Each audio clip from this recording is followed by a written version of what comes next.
यादगिरी गुट्टा टेम्पलपासून फक्त 18 किलोमीटर हे आपलं स्वर्णगिरी मंदिर आहे. म्हणून आम्ही घरामधूनच प्लॅन करून आलो की आधी यादगिरी गुट्टा टेम्पल झालं की नंतर स्वर्णगिरीला जायचं. आणि ह्या मंदिरला दुसरं बालाजी सुद्धा म्हणतात, कारण हुबहू तिरुपती बालाजी सारखंच आहे. आणि सगळ्यात भारी गोष्ट म्हणजे संध्याकाळच्या टाइमला इतकं भारी वाटते जणू दुसरा स्वर्गच. आता पहिलं स्वर्ग सुद्धा मी काय बघते नाही, ते पण असंच असणार. पण इथे मी ज्याची भीती होते नाही तेच ऐकायला भेटलं. माझा मोबाईल तिथं पण अलाउड नव्हता, पण कसं बसं करून मी मोबाईल घेऊन गेले. पण तिथलं काही शूट वगैरे करण्याच नाही, कारण खूपच स्ट्रिक्ट होतं. आणि ह्या मंदिरला यायचं मुख्य कारण हे पाण्यात झोपलेलं देव बघायचं होतं. हे बघून तर किती छान वाटलं नाही.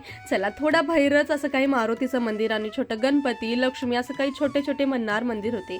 सगळीकडे छान दर्शन झालं. आता घरला जायला आम्हाला पुरा 10 वाजलते, म्हणून भैरच जेवण करायचा प्लॅन केलतो. आता लालूबाईला दात नाहीत, पण तिला सगळंच खायचं होतं. हे छोट्याशा ब्लॉगमध्ये मला काय सगळं शेअर करता आलं, म्हणून मी मोठं व्हिडिओ युट्यूबवर अपलोड केलं. तिथं जाऊन एकदा चेकआउट करा. सोबतच इथं तुम्ही पण आलात का मला कमेंट करून नक्की कळवा. बाय.